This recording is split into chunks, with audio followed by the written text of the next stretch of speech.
And if you're staying in here, Luke chapter 24, that's where we'll read in just a moment, beginning in verse 13, if you want to mark your place there. All around the world today, people of faith are gathered in churches and in homes and in stadiums in some cases, singing, celebrating the resurrection of Jesus Christ. There is something about the resurrection that gives us hope. There's something about this story, this moment in history, that sort of changes everything else, changes everything about everything. And it bears retelling again and again. And I'm sort of a sucker for a good story, and as anyone will tell you, the ending is what makes the story. And this is how Luke records it for us. After the women go to the tomb early on Easter morning, Luke writes this in verse 13, Luke chapter 24. He says, "Now that same day, two of them were going to a village called Emmaus, about 7 miles from Jerusalem. They were talking with each other about everything that had happened. And as they talked and discussed these things with each other, Jesus himself came up and walked along with them. But they were kept from recognizing him. He asked them, 'What are you discussing together as you walk along?' They stood still, their faces downcast. One of them, named Cleopas, asked him, 'Are you the only one visiting Jerusalem who doesn't know the things that have happened here in these days?' 'What things?' he asked. 'About Jesus of Nazareth,' they replied. 'He was a prophet, powerful in word and deed before God and all the people. The chief priests and our rulers handed him over to be sentenced to death, and they crucified him. But we had hoped that he was the one who was going to redeem Israel. And what is more, it is the 3rd day since all this took place. In addition, some of our women amazed us.'" That's a good line, isn't it? Some of our women amazed us. "They went to the tomb early this morning, but they didn't find his body. They came and told us what they had seen, that they had seen a vision of angels who said he was alive. Then some of our companions went to the tomb and found it just as the women had said, but they didn't see Jesus." He said to them, "How foolish you are. How slow to believe all that the prophets have spoken. Didn't the Messiah have to suffer these things and then enter his glory?" And beginning with Moses and all the prophets, he explained to them what was said in all the scriptures concerning himself. As they approached the village to which they were going, Jesus continued on as if he were going a little farther. But they urged him strongly, "Stay with us, for it's nearly evening. The day's almost over." So he went in to stay with them. And when he was at the table with them, he took bread, gave thanks, broke it, and began to give it to them. Then their eyes were opened, and they recognized him, and he disappeared from their sight.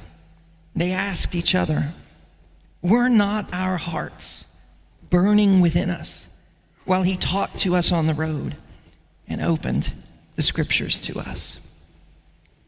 Sometimes just changing one thing about a story changes how you see everything else. That's what the resurrection was like. It's not that Jesus appears in a flash of light or in a blaze of glory or anything like that. He just walks right up beside these two disciples who are walking along the road. And they don't even recognize him, which means it's not until later that they realize exactly what had happened. It's not until the end of the day that they realize, wait, you mean we were with him the whole time? It's the kind of thing that makes you go back and reevaluate everything else that you had said and everything you'd seen and heard. You mean when we were explaining to him all that stuff about Jesus of Nazareth, it was him the whole time? Sometimes just changing one thing about a story changes how you see everything else. I kind of like mystery novels, and Agatha Christie was one of the great masters of crafting unbelievable endings in her mystery, crime, murder mystery novels. And in 2013, the British Crime Writers Association, I don't know who's in that association, British Crime Writers Association, they voted for the best murder mystery novel ever written. And the top award went to what many think is Agatha Christie's masterpiece, a book called The Murder of Roger Ackroyd. And the reason why it got the top spot, of course, is because it has an unbelievable ending, which I'm going to spoil for you, but that's okay. I knew the ending when I read the book. It's still good. The trick is that the whole story is told from the perspective of this doctor, Dr. Shepard, who tells how the murder happens at Mr. Ackroyd's house. And he is one of the ones that examined the body and all that, There are many guests there for dinner, typical murder mystery setup. And the famous detective, Hercule Poirot, is called to the scene. And throughout the whole book, the doctor, Dr. Shepard, and the detective, Poirot, try to solve the murder of Mr. Ackroyd. And of course, you're trying to kind of figure out which character could have done this. Was it this person or that person the whole time? But at the very end of the book, what you discover is that the person narrating the story, the doctor who has been your only source of information thus far in the whole book, is actually the murderer. The murderer is the one writing the book, which makes you go back through every detail of the story and see it differently, because now you question whether the narrator was actually telling you the truth or not. It's the kind of ending where just changing one thing about the story makes you go back and re-examine the rest of the story, makes you go back and see everything else differently. Now, I don't know if you've considered this or not, but this is actually where our story begins. This is kind of what's at stake in the Gospel of Luke. After the cross, the disciples were questioning everything.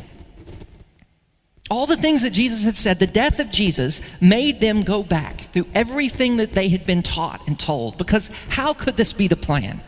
How can someone who says, I am the bread of life, be killed?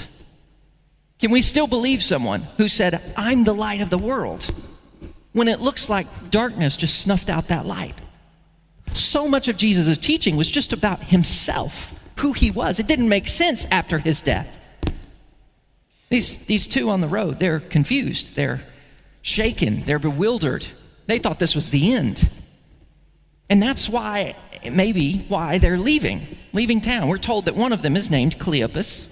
And we don't know anything about Cleopas except that he probably spent the rest of his life being teased about this story. Cleopas, how could you not know that it was Jesus? Come on, Cleo.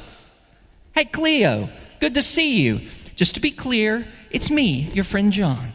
Oh, you recognize me. Well, I just wanted to be sure about that. Didn't know, okay? We don't know who's with Cleopas. It's possible it's his wife. John tells us that one of the women who witnessed Jesus die was Mary, the wife of Clopas, which might be a different person or it might be a different spelling of the same name. But that's why in some artwork, in some places, if you see, like in the National Cathedral in Washington, D.C., there's a mosaic of this scene, and it shows Jesus with a couple, a man and a wife. So perhaps they're headed to their home in Emmaus, where they invite Jesus to stay with them. We can't be totally sure. All we're told is that they're trying to figure out everything about Jesus. They're talking, discussing everything that had happened. Jesus' death had made them go back and try and understand it all again. And as they are talking, Jesus walks up and says, what are you talking about? And they just stand still, and their faces are just downcast. They had put all their hope in Jesus. That's why they tell him, we had hoped he would be the one to redeem Israel. They had obviously been following Jesus, had believed what Jesus taught. They'd probably been there for the last week. They'd heard about Judas. They'd heard about Peter. They'd heard and maybe seen even Jesus crucified. And the story that they tell Jesus is a we had hoped story. Everyone has stories like this. Every human life is marked by we had hoped moments. Sometimes we never quite get over those moments. We had hoped it wouldn't be cancer. We had hoped to have a baby by now. I had hoped to become something. You might have said, I had hoped by this time in my life, ... I had hoped by this time in my life I wouldn't be struggling with the same things. I had hoped that things would get better. I had hoped we'd be married forever. I had hoped. for a job. I had hoped. Maybe you've learned not to hope, though. Maybe it's better not to hope sometimes. Because when you hope, this is what happens, isn't it? Hopes get dashed.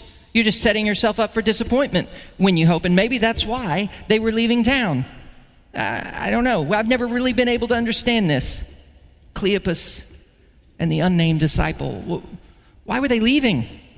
The story was just getting good.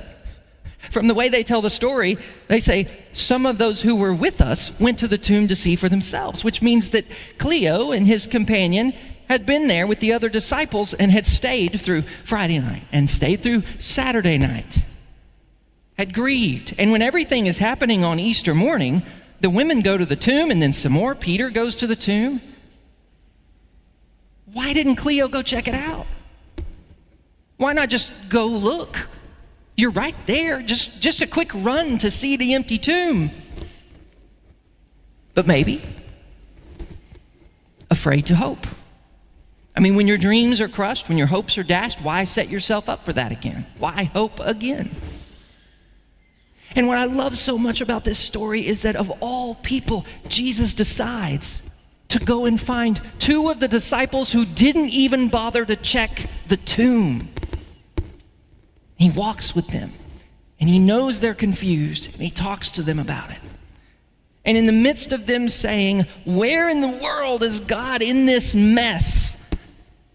The punchline of the story is that God is right there. Jesus has been with them the whole time. Because this isn't a story about humanity looking for God. They go looking to the women who go to the tomb. They're looking for Jesus. But this isn't a story about humanity looking for God. The promise of Easter is that the risen Jesus has come to us. He finds us. He meets us where we are, right in the midst of everyday life, on a journey, or in the midst of disappointment or despair. And sometimes you won't know that he's present. You won't recognize him. But one of the reasons I think Luke wanted to record this story for us is because sometimes changing one thing about a story changes how you see everything else. After the cross, the hopes are dashed, they doubt everything. But if Jesus is alive, if the resurrection is real, then wait, that means that the whole time, even at the cross, God's been there. God was there the whole time, even when I didn't recognize it. Even the cross was part of the plan, even when I couldn't see it, even when my hopes were dashed. Through all of that, God was still present. God was still working, and Jesus was walking with me. Why hope again? Because hope in a resurrected Lord will never be disappointed. Your hope in a risen Savior will never be misplaced. Your hope in Jesus Christ will never come to nothing. But Collin, you might say, they hoped in Jesus. And weren't they disappointed? I mean, they had their hopes in Jesus, weren't they? Weren't those hopes dashed? And this is really important. Did you notice that Jesus rebukes them? He tells them they're foolish and slow of heart to believe, but he's not rebuking them for being disappointed. He's rebuking them for hoping in the wrong thing. They had hoped that Jesus would fix their problems with the Romans. They had hoped that Jesus would make Israel into a powerful nation again. They had hoped that Jesus would drive out their enemies. They wanted a Messiah who was victorious, not a Messiah who would suffer. And that was foolish.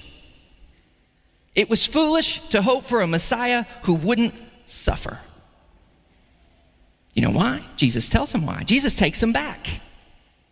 The resurrection means you have to go back through the old stories and see them in a new light. Jesus takes them back through the Old Testament to see what stories, all the things that had pointed to him. And we don't know exactly what Jesus says, but the Old Testament had always pointed to one who would have to suffer.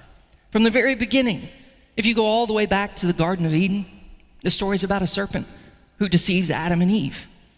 And Adam and Eve are just told to expect death when they disobey God. But they don't die. At least not right away. They expect death, but instead they get life. And God says something to them that's unbelievable when you consider it was written over 1,000 years before Jesus was born. More than that. God gives a promise. He says something to the serpent in the garden. He says, someone is coming to deal with you, serpent. An offspring of the woman, a human, is coming. He will strike your head, serpent, and you will strike his heel. That's a death blow both ways, by the way. Striking the serpent's head would kill it. But if a poisonous serpent strikes your heel, you die. That's the point. Whoever comes to deal with the serpent would, in the process, have to die. But for now, Adam and Eve expect death, but they get life. It's the same with the story of Abraham and Isaac. Abraham almost sacrificed his beloved son, Isaac. But at the last minute, instead of sacrificing Isaac, the Lord provided a different sacrifice, a ram. So instead of death, life. It's the same with the story of Joseph. His brothers throw him in a pit. They decide to kill him. But instead of death, he lives. He ends up in another pit in Egypt. But then he's brought up out of the pit. And his brothers come to him during the famine. And when they find out it's the brother they almost killed, they expect death. But instead, they get life. It's the same with the Exodus from Egypt. When God was going to rescue, to redeem his people from Egypt, he sends death, the death of the firstborn, through the land, except for those with the blood of a slaughtered lamb on the doorpost. And instead of death, they would get life. It's like all these stories. We expect the end to be death, but then something happens, and we get life. What if all these stories are leading somewhere, pointing to something? Some of you may have heard this story several years ago. It's about 8 years ago now, I think. And it's about a soccer team in Thailand, young people, teenagers, soccer team that was trapped in some caves there in Thailand. You remember that story? I don't know if you heard of it. They went exploring this cave system, and it was after a soccer practice, they were all together, and they were inside the cave, and it started to rain. And I mean, it rained all the rain all at once. And it inside these caves, trapped the soccer team, 12 teenage boys and their assistant coach. I think he was in his 20s. And they're 2.5 miles from the entrance of the cave. That's a long way. It's just tunnels that are underwater with the murkiest, muddiest water that you can imagine. There's no possible way that they could save themselves. It was either rescue or death. And the rescue operation was basically an impossible feat. I mean, even if the cave divers could reach them 2.5 miles from the entrance, there was no way to train all 12 boys on how to make a 3-hour journey through underwater tunnels with cave diving gear. I mean, if they got claustrophobic, if they panicked, they would drown. The only way to do it, they decided, was to sedate the boys, literally put them to sleep and drag them out one by one, unconscious. Each journey would take 3 hours, but because the anesthesia would wear off after about 45 minutes, the cave divers would have to re-administer the drugs along the way. And this is assuming that none of the boys' masks would get knocked off. You know, they're bumping into the cave walls while being dragged out. I mean, it seemed impossible. But in the end, every single one of them was rescued alive. And when the last one comes out, you can watch the film and you can feel the relief spread over everyone. And the heaviness lifts, and there's a collective sigh and tears of just sheer relief. And one of the parents comes to the divers and says, "It's like our children have died and been given another life." That's the story. We expected death, but instead, we were given life. Life instead of death, but only because of a rescue. The rescuer had to go all the way into the cave. There's no other way. It's not just a lifeline. The only way was to enter the cave. That's the twist in the story of Scripture. That the only way for humanity to get life and not death is for someone to go into the cave of death to rescue us. Adam and Eve only get life because someone else will do battle with the serpent and suffer death on their behalf. Isaac is only spared because there's a ram provided as a substitute. Something else has to die. And the people of Israel are spared the death in Egypt because the lamb would die instead of their firstborns. The chosen family of God would not die in famine because Joseph would save them. Joseph, who had gone down into the pit, even though he was innocent. And when he comes up out of the pit and is vindicated, he's able to save them from death. Story after story doesn't just point to a rescue, but to the fact that the rescuer would need to suffer death in order to rescue us. It's as though God designed all the plot twists of the Old Testament stories in such a way that when Jesus came and lived and died, his story would be the missing piece of the puzzle.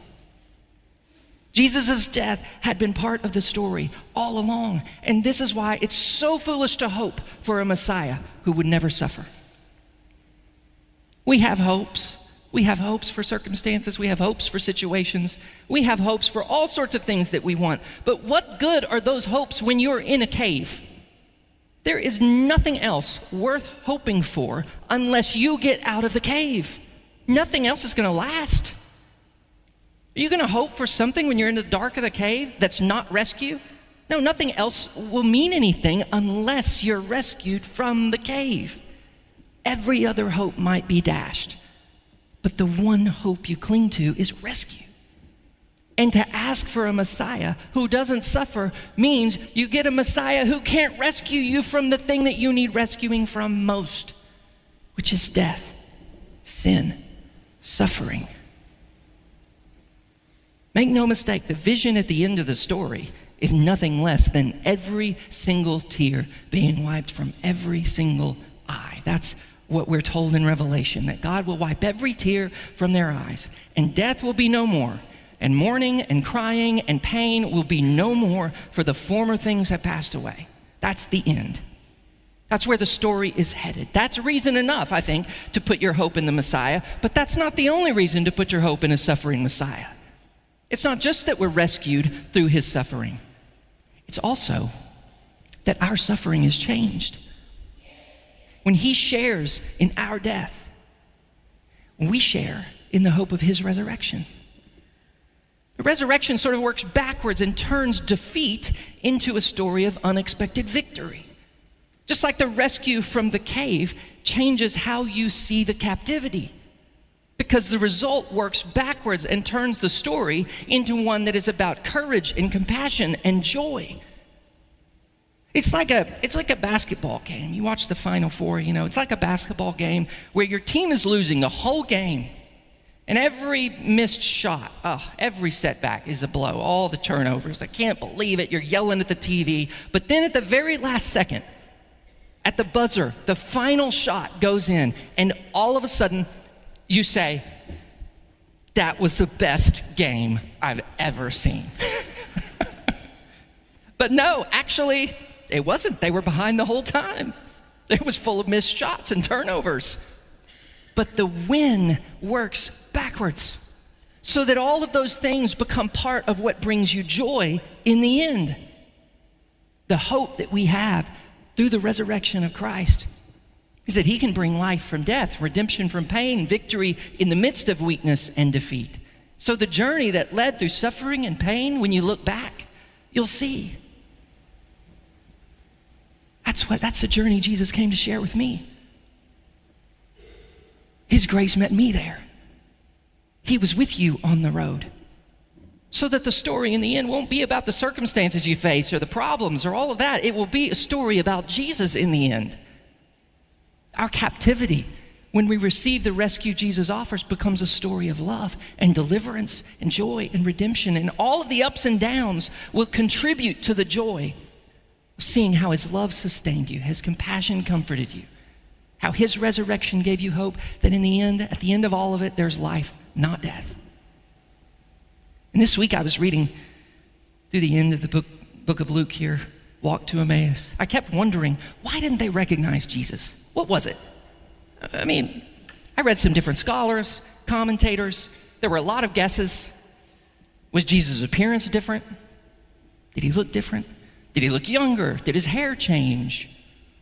Was the sun in their eyes? That's literally one of the commentators I read. And the truth is, they're all just speculating because Luke doesn't tell us why they didn't recognize Jesus. And that's because, I think, Luke isn't interested in explaining why. He only gives us information, enough information to determine what wasn't the reason why. We know what wasn't the reason. We don't know the reason they didn't recognize him. We just don't know, we know what wasn't the reason. The reason they couldn't recognize Jesus wasn't because Jesus wasn't there. That's not why they didn't recognize him. It's not because Jesus wasn't there. I don't know where your hopes have been dashed. I don't know where your story is most broken. And I can't tell you why those things happened, but I can tell you what was not the reason. It wasn't because God wasn't there. You cannot look back over your story and say, I know why God felt distant. I know why this thing happened. It's because God abandoned me. No. It's not because God was not there. In the person of Jesus Christ, God came to be with us. And what we will find at the end of all things is that when we look back, Jesus was with us the whole time. Even though often we didn't recognize him. Can you imagine walking on that road and thinking they were just heading home or going for a walk, but really they were in a story about Jesus? And so are we, and so are you, and so am I, just as surely as they were. Sometimes just changing one thing about a story makes you see everything else differently. And there are stories all over this room that go like this. I was just living my life in the midst of pain or illness or chaos or, in the midst of searching everywhere for love and acceptance, or in the midst of mundane, day-to-day, dirty dishes, bills, work. And I realized that the whole time I've been in a story about Jesus. My past, however rocky, is what led me to him. Everything before was leading to a point. It was a story about rescue. It's a story about Jesus. And then the rest of my life after that was just the unfolding or the outworking of when I put my hope and trust in him. And it changed how I saw everything else. Billions of people throughout history have said, were not our hearts burning within us? Not because they were on the road that day, but because you don't have to be on the road to have Scripture open for you and to hear the story in a way that brings you face to face with the risen Jesus. And you have to decide, will you put your hope in him or not? There is no doubt that every one of us is in a story where we expect death. There is no hope of avoiding or escaping death. Your only hope, my only hope, is to hope in the one who conquered death. And for those who follow Jesus, death is not the end of their story any more than it was the end of his story. And there may be several kinds of people here today. Some who surrendered their life to Jesus, to following the risen Lord. And you may need reminding this morning that your hope is in him. That in grief or loss or pain, whatever it is, he is walking with you. Or perhaps you need reminding that the whole time when you're, caring for kids or going about your job or living your everyday life, you're in a story about Jesus. And he's waiting for you to recognize his presence with you. You might be here this morning, and if you had to characterize where you were with God this morning, you would probably say distant. Or you might even say, I really don't know. I don't know where I'm at with God. That's not been on my radar. That's not something I think about. Can I just ask, can I just push, challenge maybe a little bit this morning that you would take one step in the direction of faith? One step. Just one. It might be a step to re-engage in church. I don't know. It might be a step to be honest with God where you're at. Might be a step maybe just to pray for the first time in a long time. You might be skeptical. You might say, I need to see more evidence that Jesus is alive. I need to examine the faith before I decide. That's fine. Take one step today. Come have a conversation with me after the service. Come ask a question. Engage in finding out for yourself. Come back next week. Just see for yourself, but take one step. For some of you, maybe you've been without hope for long enough, and you'd say, I know what it's like to have hope stashed. And I'm ready. I need hope. And maybe the step that I need to take today is to trust Jesus and take my first step in following him for the rest of my life. Could it be that your heart is burning within you because life has taught you to expect death, but instead, unexpectedly today, you feel yourself turning to Christ for new life? What is that? That's the Holy Spirit. Take a step towards faith today. Every week we just close our service with a song, and during the song we ask people to respond to the Lord. We'll have some people at the front to pray with anyone who would like someone to pray with. We want to walk with you. So if you need to take a step toward Jesus this morning, let us walk that journey with you. And as we sing, you come. And let's begin our time of response with a prayer. Would you pray with me?